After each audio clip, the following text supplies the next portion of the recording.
Hey, what's up guys? John here. Jerome Powell's rate hike just impacted the mortgage market. Now we're seeing 30-year fixed rate loans with superior great borrowers, 700, 720 credit scores, 6.75%. That's an absolute, it's crazy to me because 8 months ago, that same loan would have been 2.75%. So we've seen over 100% increase in just mortgage rates over the last 8 months. And when I'm looking at this, I was on my timeline today looking at this, it says, the party's coming to an end. Home flipping is at its highest level since 2006. Then, from layoffs to conference calls to cuts over Zoom, mortgage industry employees are losing jobs by the thousands as rates increase. Next one, record low, 30% say it's a good time to buy a house. We're seeing the writing on the wall. Consumer confidence is getting pulled out of this market, and I think it has a lot to do with, inflation. The cost of goods are out of control, and home insurance costs are getting out of control, and now rates. A 30-year fixed rate loan, if you are a 710, 718 borrower with that credit score, you're looking at 6.75%, right? It's just like mind-blowing. To put this in a perspective, right? Let's say you have a 30-year fixed rate loan. This was 8 months ago, 2.75%. You put $100,000 down on a $500,000 purchase. It's $1,633 payment. Like, that's affordable, I believe, because most apartments, most one-bedroom apartments throughout America, they're probably between $1,200 and $1,800. So it's kind of like in that realm. You get to own a property, have some tax benefits, and own something, build some equity long term. But now that same exact payment would be $2,594. So it's a 40% increase, a 40% increase in just monthly cost. That is substantial. And right now they are saying that just due to inflation, monthly costs are increasing around $350 per household. So you add in that 40% increase plus the extra $350, to me that communicates a big problem on the horizon. But what I'm watching always is what the billionaires, what the smartest people in the room are doing. And what I think billionaires all have in common is they see things for how they truly are when the general public see things for how they want them to be. The billionaires, they were liquidating a ton of stock 5, 6, 7 months ago when everything was at record highs. Like Elon was saying, hey, I have to sell because of tax situations, or I have to sell because of this Twitter acquisition. It was $20 billion in stock he sold, right? Look at Zuckerberg. He sold shares every single day in 2021. The CEO of Microsoft sold over 50% of his stock in his company. 50%. Bezos liquidating. All these big billionaires, they're liquidating stock when they could have simply taken out a 1% loan against their portfolio, held their stock, and then used that cash to run out there and invest. Why wouldn't they just do that?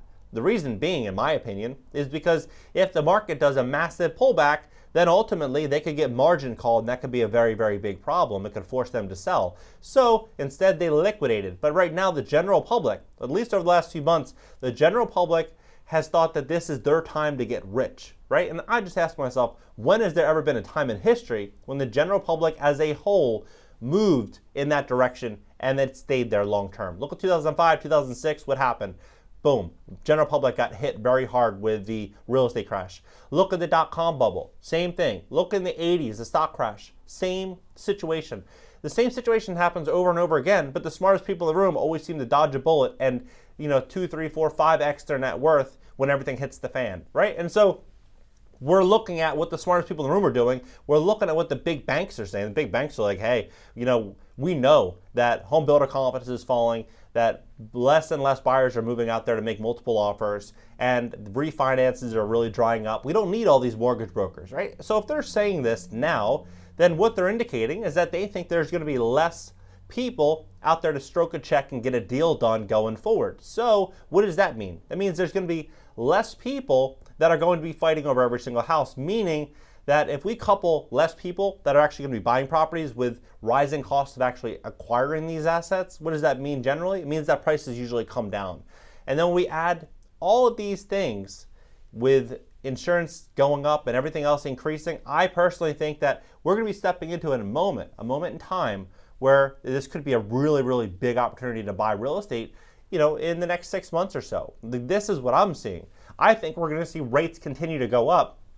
And it would not surprise me at all to start seeing more sellers saying, hey, I see the writing on the wall. If I want to get out of this property, if I have any intentions of selling in the next 5 years, this is the moment to sell, because I don't know what the next next 2 years are going to look like.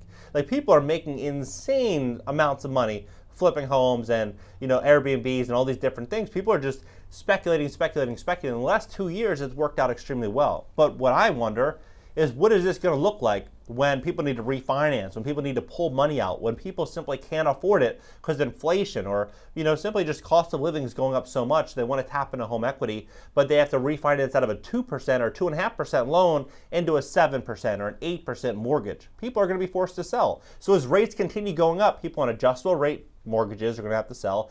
People that are going to be struggling in the middle class that need cash, need to tap into their equity, they're going to be forced to sell because they can't refinance into a rate going from 2% to 8%.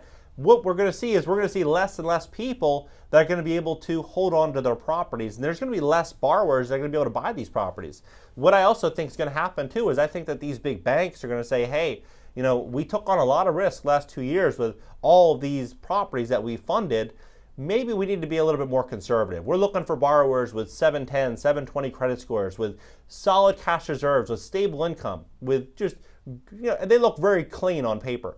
That's who they're going to be issuing loans to, not to the people at 660, 670 credit score with, rocky financials and they can't prove income and certain requirements that was acceptable 6 months ago or a year ago. I think that's all going to get absorbed from the market, and it's only going to be the top borrowers. This is why I think it's an amazing time to fix your credit, get high credit score somewhere between, ideally north of 720, solid cash reserves, and to reduce expenses as much as possible. Probably liquidate any type of luxuries or any type of liabilities that you do not need. That maybe it's just, you have it, you don't really care so much about it. You'd rather have the cash. This would probably be the time to, to put some more cash in your pocket. Even though we're in this insane inflationary environment, you're going to want to have cash reserves. But looking at the writing on the wall, it's just like the smartest people in the room, they're all doing one thing. The general public is all doing something else.